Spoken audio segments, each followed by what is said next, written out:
I in the air?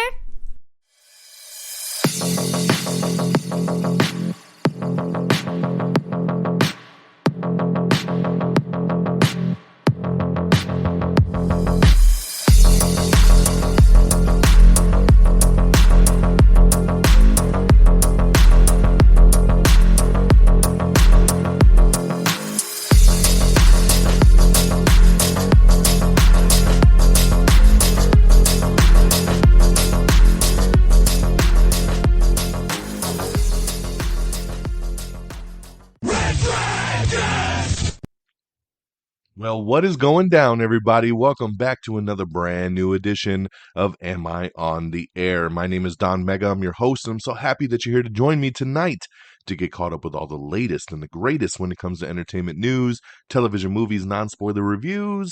You come right here to Am I on the Air? It's season 27, episode 14, and tonight's show is titled Wish. I'm going to be breaking down the news between November the 22nd through November the 28th, okay? Today is November 28th. We're broadcasting live from the Red Dragons Radio Studios, and we're ready to rock and roll. Real quick plug, if you haven't listened yet, or if you didn't know it existed, the Am I Still on the Air spoiler review for The Marvels is up. So make sure you check that out. If you've seen The Marvels and you want to hear some more thoughts on it, definitely check out our spoiler review. Myself, Peeps, Friggins, we got together. We recorded live on our YouTube channel, but the audio version is right here on the podcast feed as well. Or if you go to youtube.com/Am I on the Air, you could find the video version as well. So make sure you check it out. Just wanted to plug that again real quick. I'm not going to spend a lot of time on it. Let's go into our movies because we got a lot of movies to talk about, guys. And I'm really excited. We've had a lot of time. Thanksgiving was last week, and I hope you all had an amazing Thanksgiving. But it gave us the time to watch some movies. So we went to the theater, and we did some family movie time because we went and watched Trolls Band Together. That's right, the third film in the Trolls movie. This is about when Branch's brother Floyd is kidnapped for his musical talents by a pair of nefarious pop star villains. Branch and Poppy embark on a harrowing and emotional journey to reunite the other brothers and rescue Floyd from a fate even worse than pop culture obscurity. So, long story short, with this Trolls movie, it definitely is based around the main character Branch, voiced by Justin Timberlake, that in his earlier days, he used to be a part of a boy band, right? And a little wink wink there, obviously Justin Timberlake being within sync. That he was with the boy band with his brothers, and they were super popular, but they broke up, and his brothers all went away, and he never saw them again. And then his brother Floyd gets kidnapped, and the brothers must reunite to save Floyd. What I'll give kudos to the Trolls movies is that they're easy to digest. Kids' movies are always very hit and miss, especially for adults, right? I think most kids are going to love anything colorful and fun, right? And that's definitely what Trolls is. It's very colorful, very fun. Obviously, there's songs, and they're very catchy and poppy, and the voice acting is great. So that stuff's all great. But it's really holding the attention of an adult. And what I love about Trolls is that there's a lot of adult humor slid in a very cool way. And I really appreciate that. The other two Trolls movies, I dig, man. Like they're fun little films. So when my daughter wanted to go watch this one, had no hesitation to be like, all right, let's go watch this, right? And it was fun. It was fun. Like I said, songs were good, humor was good, voice acting was great, lots of really cool voices. And that adult humor just kind of slid in there. So it's easy to digest. It's an hour and a half long. That's the perfect runtime for a kid's movie. And I think it did its job. So for me, I give Trolls Band Together 3 out of 5 stars. It was very solid. And I think, if you got a family, go check it out. Or I'm sure if you wait 2 months, it'll be on Peacock. But if you want to go to the theater, it's definitely one that you could check out and have fun with. My second movie is now going to go to some streaming films because there was a lot of streaming films dropping over Thanksgiving weekend. And the first one I want to talk about is Please Don't Destroy the Treasure of Foggy Mountain. Now, it's a hell of a title, and let me put some context to it. Please Don't Destroy is the name of a comedy group. It's 3 guys from SNL. They're writers on SNL, and you got Martin Hefferty, John Higgins, and Ellen Marshall. These three guys here are writers on SNL. And every week on Saturday Night Live, you get a Please Don't Destroy kind of short. And sometimes these are the highlights of the whole SNL episode. These guys are so funny, but they go by the name Please Don't Destroy. So the movie's title, Please Don't Destroy the Treasure of Foggy Mountain, because this is their movie. This is them jumping in. Every SNL star at some point seems to get a movie, right? So they get the treasure of Foggy Mountain. When three friends who live together realize that they don't like their life trajectory, they set off to find a gold treasure that is rumored to be buried in the nearby mountain. So yeah, so this one kind of flashes back to them as kids. They were camping and they find a compass. And then as adults, their friendship is kind of wavering. And he figures out that the compass is to a treasure in that same campground that they did when they were kids. So they go on a search to find this treasure of Foggy Mountain, which is worth millions and millions of dollars. Um, it's a straight up comedy. It's a really dumb premise. And I'm going to say it's a dumb movie, but I absolutely loved it. So I hope that makes sense. Sometimes you have to just go with that when you have comedy movies. They could be dumb as hell, but you can really enjoy the shit out of them because if they're funny and they make you laugh, that's what a comedy sets out to do. This made me laugh. It made me laugh a lot. The first half of the movie is really strong. I was like, oh my God, this is really, really good. Second half of the movie, not as strong as the first half, so it kind of faded for me. I was kind of in the 4 stars scale in the beginning of the movie, and then the second half, kind of was like, my score is going to drop here a little bit because you know, it just faded off. It didn't do its job the way I had hoped it to do as a continual movie, even though this is an hour and a half as well, like we talked about with Trolls. Perfect runtime for a comedy, especially a comedy like this. You don't want to extend your stay past an hour and a half. But at the end of the day, I really enjoyed it. I laughed a lot, and I would definitely recommend it, especially if you have a good sense of humor. So check out Please Don't Destroy the Treasure of Foggy Mountain. I give this one 3 out of 5 stars as well. This is streaming now on Peacock. It is a Peacock original. Now, sticking with Peacock, we also checked out Thanksgiving night. Peacock dropped a new movie called Genie. Genie is a new film starring Melissa McCarthy, and she plays Flora, a genie trapped for more than 2,000 years inside an antique jewelry box. She's accidentally called to service by Bernard, whose life is unraveling around him. So this movie focuses on Bernard, who is a guy who basically is on the verge of divorce. He's going to lose his daughter. He loses his job, and he's just really down on his luck. And he accidentally opens this jewelry box, which unleashes Melissa McCarthy's Genie. Um, and then kind of the hilarity ensues, right? It's a comedy fantasy movie. I like this one. I did like this one a lot. This was a fun family flick. The whole family loved this one when we got done with it. We were all like, that was really good. And like I said, we watched it Thanksgiving night. We were all full on our turkey and stuffing, and then we said, let's watch Genie. And it was a fun time. Sometimes with Melissa McCarthy, she can be a little over the top, and that could be hit and miss depending on the role that she's doing.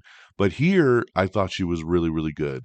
She has her Melissa McCarthy moments, but it works as a genie, right? She's a genie who is very, very old and doesn't really understand today's stuff. So as she tries to help Bernard with the wishes and everything, she has her moments. And I just found it very heartwarming. And the story is very heartwarming because it's really at the underscore of it. It's Bernard trying to get his wife and child back. It's not even about greed. It's not about him wanting a bunch of money and a bunch of things for having this genie. It's about him wanting to try to find a way to get his family back. And at the end of the day, it was very heartwarming, very selfless, and it was just a great holiday movie. So I think you guys should check this one out. It's now streaming on Peacock, 3 out of 5 stars. And then streaming over on Disney Plus because we had to continue the holidays, right? We finished Genie on Thanksgiving night, and we had some more time before my daughter went to bed. So we decided to watch Dashing Through the Snow, which is a new original movie that's streaming on Disney Plus. And this one here is about Eddie Garrick, who's a good hearted man who has lost his belief in the wonder of Christmas. While spending some time with his 9-year-old daughter, Charlotte, on Christmas Eve, he befriends a mysterious man in a red suit named Nick. So this one here has Ludacris as the main character of Eddie. And then you have Santa Claus, played by Lil Rel Howery. And this one here, the story's pretty cheesy at the core of it. What works for this movie is kind of the premise again of like Ludacris's character really trying to bond with his daughter. He has his 9-year-old daughter. He's almost like Genie. He's almost on the verge of a divorce. Tiona Paris is in this movie. She plays his wife, but they're kind of estranged, and he's trying to give a good Christmas to his daughter, but he's jaded because when he was little, something happened during Christmas that made him not like Christmas. So his daughter is very optimistic and believes in Santa and wants everything to be good. And then Lil Rel shows up as Santa Claus. But of course, Ludacris doesn't believe he's Santa Claus. And they go on this journey together. And then you find out the rest. It's all magic. But what I'll say here is, like I said, the movie's pretty cheesy. It is a typical kind of cookie cutter Christmas movie, but that's not a bad thing, right? There's a formula for a reason. Santa's being chased by some bad guys. We have a little bit of an adventure, but we have some magic and we have some humor, and that's really what carries this. For me, the standout was Lil Rel. I thought he was awesome as Santa Claus. He was so good. He was so funny. His line delivery, I just really enjoyed it. Luda did his thing. The little girl that plays Charlotte, Ludacris's daughter, was fantastic. You know, Tiona Paris not in it enough, but she's good in what she's in. And then, of course, you got, you know, your little bad guy crew. I enjoyed it. I think for a little cheesy streaming Christmas movie, it did its job. So I give it 3 out of 5 stars. Um, and then lastly, real fast, I'm just going to touch on it. I finally got a chance to watch Elemental since I noticed Elemental was streaming now on Disney Plus. My daughter wanted to watch it, so we sat through that one too, and it was cute. It was cute. I would give that one 3 out of 5 stars as well. Definitely has some peaks and valleys in it. It's not a super solid, especially for a Pixar movie. What it does great as a Pixar movie is it's gorgeous. It looks so good. It's such a fun looking movie, and I love the elements. But the story kind of waves all over the place. But at the end of the day, it was a fun little flick, and I'd give it 3 out of 5 stars. So lots of threes. I think everything I watched was a 3 star. So, and again, you have to know, because I've talked about this before, when I rate a movie, I'm rating it based on the audience it's intended for and if it does its job for that audience, right? So, like, sometimes I might rate a kid movie higher, even though I don't appreciate it as much because I know it did its job well enough for a kid, because that's the audience it's intended for, right? I feel like some of these movies, like my boy Friggins, I'm going to use it as an example. Friggins, I love you, but he watched Dashing Through the Snow and he did not like it at all. And my first thing to him was, this movie's not made for you, right? Like, this is a kid Christmas movie. It's not meant, you know, for a 30-year-old man. So I'm just saying, you know, so when I watch it and I give it 3 stars, is it really a 3 star movie? Probably not. It's probably more like a two. But I give it a three because it did its job. It's a holiday flick, it's a family flick, and it really did its job well for being that Christmas type movie. So that's kind of where, again, just to preface my star scale, is I always try to judge it from the intended audience, which I don't think enough critics do. And that kind of makes me sad because I've seen so many 40, 50-year-old critics watch a animated kids movie and be like, 1 star, it sucked. And it's like, yeah, because you are not a kid. It's not made for you. When every kid in that theater is clapping and laughing and having a good time, it's not a 1 star movie. So you have to judge it fairly. And I just wanted to put that emphasis on it. So again, let's recap. We got Trolls Band Together. This is in the theaters, 3 out of 5 stars. Please Don't Destroy the Treasure of Foggy Mountain, now streaming on Peacock. Genie, streaming on Peacock. Dashing Through the Snow, streaming on Disney Plus, and Elemental, also streaming on Disney Plus, all 3 stars. Over on the TV side, I got one show to talk about, but I binged the hell out of it, and that is Wolf Like Me. This is also a Peacock original. and it stars Josh Gad and Isla Fisher. And basically, they bump into each other, and she's really weird. Um, and you come to find out she's a werewolf. She's a werewolf. And so her odd behaviors, because she on full moon nights needs to get in her house, lock herself in the basement, and try to not eat people, right?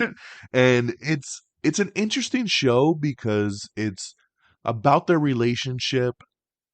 It's not as much straightforward about the wolf as you think it would be. It's more about family, and it's a drama, but I really, really like this. I had this in my queue forever on Peacock, and then finally was like, you know what? Let me start this. And I binged season one in 2 days, and then jumped right to season two and binged that in 2 days. So within 4 days, I had watched both seasons of this show, and I really, really like it. I don't know if it's coming back for a third season. Definitely ends on kind of a cliffhanger. So I hope it comes back. But it was really cool seeing Josh Gad in a role like this. And Isla Fisher, I love her. She's so, so good in this show. So awesome show. Both seasons. Fantastic. Make sure you check it out. Wolf Like Me, streaming over on Peacock. All right. So there you go there. That is our reviews. Let's look at the box office. Coming in at number 10 is Five Nights at Freddy's, which is also now available on VOD. Number 9 is Saltburn. Number 8, Taylor Swift The Eras Tour. Number 7, The Holdovers. Number 6, The Marvels. Oof, The Marvels total since its release is only 76 million. It still has not crossed $100 million, and I don't think it's going to get there. That is really, really sad. Um, yeah, that really bums me out. So the Marvels at number 6. Number 5 is Thanksgiving. Number 4 is Trolls Band Together. Number 3 is Wish, which my daughter did go see Wish and she liked it. So I did not go see this one. I had no want to go see Wish. But I heard it's pretty typical cookie cutter Disney. So but her and my wife did like it. Number 2 is Napoleon in its debut with 20.6 mil. And number 1, once again, for the second week in a row, surprising everybody, was The Hunger Games, The Ballad of Songbirds and Snakes, coming in number 1 with $29 million. Big shock right here, because you had Napoleon and Wish as the week's debuts, and everybody expected them to be number 1 and number 2, and the Hunger Games was the big holdover from week 1 to week 2. So good word of mouth there, because the movie only dropped 34%. So congrats. All right, guys, let's get into our news of the week. Tim Allen says that Disney has reached out to him and Tom Hanks to reprise the Buzz and Woody roles for a new Toy Story movie, but they're not sure. They're like, is 5 going to be too much? So we're going to have to see what happens there. On the last week's show, we talked about Melissa Barrera being dropped from Scream 7 because of some comments she had made about some political stuff. And the very next day, we get word that Jenna Ortega has dropped out of Scream 7 as well. Now, a lot of articles would lead you to believe that she dropped out in support of Melissa Barrera. And she very well could have, but the agenda that has been released to the public is that because of the delays of the strike and everything, she's going to be overseas filming season 2 of Wednesday, and the schedule just doesn't line up and she can't do it. So it's supposedly a scheduling conflict, but a lot of people feel like, well, look, it's the very next day after Melissa, like she's doing it in support of Melissa. But supposedly she had told the Scream people months ago, I don't think I can come back for this film because of the scheduling. And then it just happened to be coincidental that it was the day after Melissa Barrera's firing. So at this point, no Melissa, no Jenna. What are they going to do for Scream 7? I feel like they're pretty screwed at this point, and they're probably throwing all their money at Neve Campbell. You know, Neve Campbell didn't come back for Scream 6 because they didn't pay her the money she deserved. I think Jenna's salary and Melissa's salary is going to be thrown at Neve to be like, please come back. We need you, or this movie's dead. So we will see. But yeah, that's where we're at there.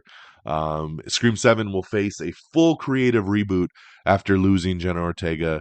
Not only is Nev Campbell on the list, but supposedly Patrick Dempsey is on their wish list as well to bring them both back together. So we will see what happens. We do have an article up though with Melissa Barrera talking about her first response since the exit of the Scream franchise. Talking about that she basically said, "I will continue to speak out for those that need it most." There's a whole bunch here on it, so read the full article if you are interested. Giancarlo Esposito is joining Destry Allen Spielberg's new thriller movie, Please Don't Feed the Children. The Bike Riders, Austin Butler's movie, was put up for sale from 20th Century Studios. Supposed to come out in December, got delayed. Then 20th Century Studios, for whatever reason, put it up for sale, and it looks like Focus Features has purchased it, so it's going to come out next year at this point. We have a new trailer for Our Son. This is Billy Porter and Luke Evans' new family drama that they're doing. Let me see here. Sorry, I was skipping something I saw there. Daisy Ridley reveals that her upcoming Star Wars film is not what she expected, and she says people will be very excited when they see it. I don't know if any of these deals are going on anymore, but I did post up an article for all the Black Friday and Cyber Monday deals that like all the streamers were doing. It's probably too late at this point, but hopefully maybe click the link and see if any of yours are on sale. There was some pretty good stuff, man. There was like Peacock for $2 a month or $20 for the year. Paramount Plus was $1.99 for every month. Stars was like 99 cents. So there's a lot of good stuff. So check that out. Law and Order recruited Veep's Reed Scott as a new detective for season 23. He'll be replacing Jeffrey Donovan. Yeah, we talked about Jeffrey Donovan leaving on last week's show. Sorry, I got a bunch of messed up notes. So Mick G, who has a new movie coming out, The Family Switch, I believe, over on Netflix. He was the director of the Babysitter movies. There's 2 Babysitter movies on Netflix, and he is saying he does want to do a third one. He says they're looking at doing it as a trilogy, and they're looking at putting the pieces together right now. So very exciting. I like the Babysitter movies. Part 1 is way better than Part 2, but I like it, and I would love to see a third one for sure. Dave Filoni addresses Baylan Skoll's future. Of course, Baylan Skoll was the character played by Ray Stevenson on Ahsoka, and they're going to be, they said his story is not done, so we'll have to wait and see if they recast it. But that sounds like the most likely idea at this point, for sure. Margot Robbie basically kiboshing Barbie 2 rumors. She's saying that the story's told. She doesn't think there's much else to do with Barbie. So at this point, they are not looking at doing a Barbie 2. So very interesting, figuring it's the biggest movie of the year. You would usually jump right into a sequel. And she's like, not really. So we'll see how it plays out. I'm sure at some point the money will come calling enough to do it. Kelsey Grammer rules out a Frasier returning to the Cheers bar. That's right. Frasier has a revival show out on Paramount Plus right now, and everybody's waiting for him to show up at the Cheers bar. But he says no. He says he doesn't want to do it because he doesn't want to tarnish what they did with Cheers. So he doesn't want to go back to that well. So very, very interesting on him to make that call there for sure. So for those of you waiting, don't hold your breath because it's not going to happen. We have Robert Eggers detailing his upcoming Nosferatu remake, breaking it all down. So very interesting read there if you're interested. Over on the rumor mill, once again, Fantastic Four Silver Surfer might get gender swapped, and they're maybe looking at Anna Taylor-Joy for the front runner. So there's been some mixed rumors here. Number one, the rumor is making Silver Surfer a woman, right? Like he's a man character, turning it into a woman, which whatever. But then Anna Taylor-Joy's name came up, and I was like, you know what? I could actually see her as Silver Surfer. I really could. She has a very unique look. But then there's other rumors saying that it's not really for Silver Surfer, that they want her as the villain of the movie. But who would that be? So I don't know. Who knows? Right now, I feel like everything with Fantastic Four is just stashed under that rumor category. So I let you know the rumor and we move on, right? I don't want to harp too much on that. But I think Anna Taylor-Joy, if they do gender swap, Silver Surfer would be a pretty good pick for that. Mads Mikkelsen supposedly in talks for the villain role in the upcoming Naked Gun reboot that they're doing. So very interesting there. I think, he's always a great villain, so I would love to see him pull that off for sure. Kim Kardashian comedy The Fifth Wheel has landed over at Netflix. Director Baz Luhrmann talks about why he created the Hulu series Fairway Downs out of his 2008 film Australia and why he changed the ending. So yeah, so Baz Luhrmann had a movie called Australia way back at what, 2008, and he did, and I'm starting to see this happen more and more lately, where he took the movie and he broke it into a mini series and then renamed it Fairway Downs. And this is a Hulu exclusive where you can watch this movie in like 3 parts as a limited series, where he mixed up the scenes and he added some new stuff and he changed the ending.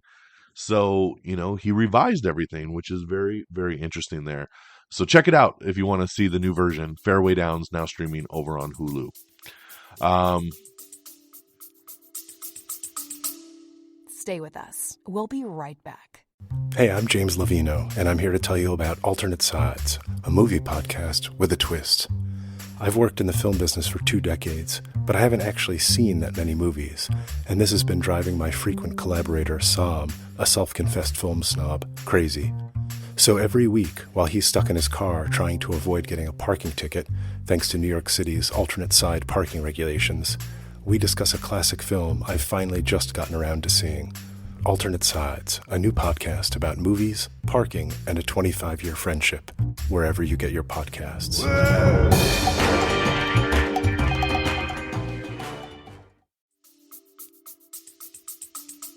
Let's see here. Gotta check one thing over here. So we have a lot of Alien coming. There's a new Alien movie coming out, Alien Romulus, I believe, directed by Fede Alvarez. And then over on FX, they're doing an Alien TV series. And they just added Timothy Olyphant to the cast. So I love Timothy Olyphant, amazing actor. And he has joined the Alien TV series that Noah Hawley is actually behind. So that's always a good sign there, too. Noah Hawley really knows television, and I'm anxious to see what he does with this Alien TV show. Killers of the Flower Moon writer has been hired by Denis Villeneuve for a new mystery space movie. Ooh, what are we going to do there? Adam Driver is in discussion for Heat 2. That's right, Michael Mann is moving into doing his sequel, and Adam Driver is the first in discussions to join that. Congratulations to Five Nights at Freddy's, which has officially become Blumhouse's biggest movie ever. That's awesome right there. Speaking of also biggest ever, biggest concert movie ever goes to Taylor Swift. Her Eras Tour has officially crossed $250 million at the box office. And I mean, it was already the biggest ever, but now it's really the biggest ever for a for a concert film. And then the new Eras Tour extended edition digital release is going to come out on her birthday, December 13th. So you'll be able to rent it at home then. It is the extended edition. There was 3 tracks that were in the original concert that were taken out of the movie to make it under 3 hours. She put those back in so you get more of that Taylor Swift goodness. So that's going to come out December 13th. Baz Luhrmann, we were just talking about, since he did Fairway Downs over on Hulu, he says he would consider revisiting an extended cut of Elvis as an episodic event like he did with Fairway Downs. So that'd be kind of cool, because I heard he had a big, longer director's cut of it. So why not break it down and do it as a miniseries like he did with his other movie. Shark Tank shocker, and I'm very shocked by this, and I'm very saddened by this because I love Shark Tank. Mark Cuban has announced that he's leaving after season 16. So they're currently in season 15 right now, so that means he's going to do one more season next year, and then he's out. Supposedly has nothing to do with the show. There's no drama. He just said, my kids are getting older, and I just want to be at home more for them. So, just sucks. It sucks because he's my favorite shark, and I hate to see him go, man. So hopefully he'll change his mind. I know the producer of the show said he's done this before, and he's still here. So we'll see what happens. So I don't think everybody believes him yet, but that's what he said. The Late Show has canceled this week's shows as Stephen Colbert recovers from appendix surgery, so best wishes to him and a healthy, speedy recovery. Avengers The Kang Dynasty has officially enlisted Loki creator Michael Waldron to write the script. Remember, we talked about it a week or two ago that the writer of Kang Dynasty had been let go, and now they brought in their guy, Michael Waldron, who did Loki. He also did Multiverse of Madness, so he's going to come in. Supposedly, he was already writing Secret Wars, so it makes sense that they would want him to write Kang Dynasty, so the movies have a flow, right? It makes total sense to me there on that. Marvel Zombies TV series. A lot of you forgot this was coming. This is an animated series that's coming to Disney Plus soon. It will center on Aman Vellani's Kamala Khan. She did an interview recently, and she said she did all the voice work already for it, and it's a really cool show. But she's kind of the heart of the show. She's the center of it. So very cool that she'll be voicing her character in the Marvel Zombies TV series. We have your first look at Prime Video's Fallout series. First look images here, and of course Fallout based on the video game. So check out these images here. Hopefully that means we'll have a trailer soon.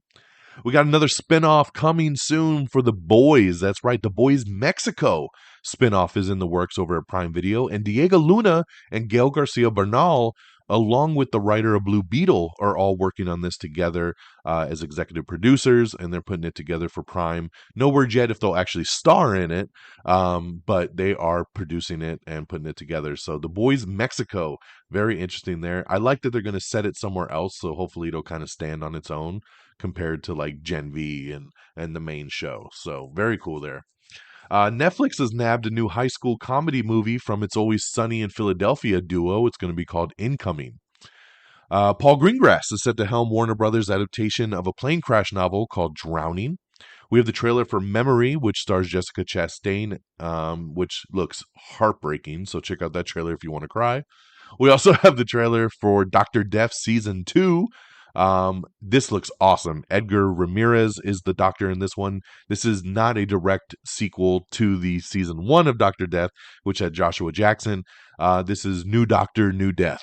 So it's going to be an anthology series, but this one looks crazy, and this hits Peacock next month. I'm super excited for this one. Nosferatu from Robert Eggers is coming out next year. They are doing a sequel to This Is Spinal Tap. I can't believe it. Never thought we'd get a sequel to this one. This Is Spinal Tap 2 is set to begin filming in 2024 with Paul McCartney and Elton John joining the cast. Alien Romulus. We talked earlier about this movie coming out next year. Comes out next summer. And now we know the timeline of this. This movie takes place between Alien and Aliens.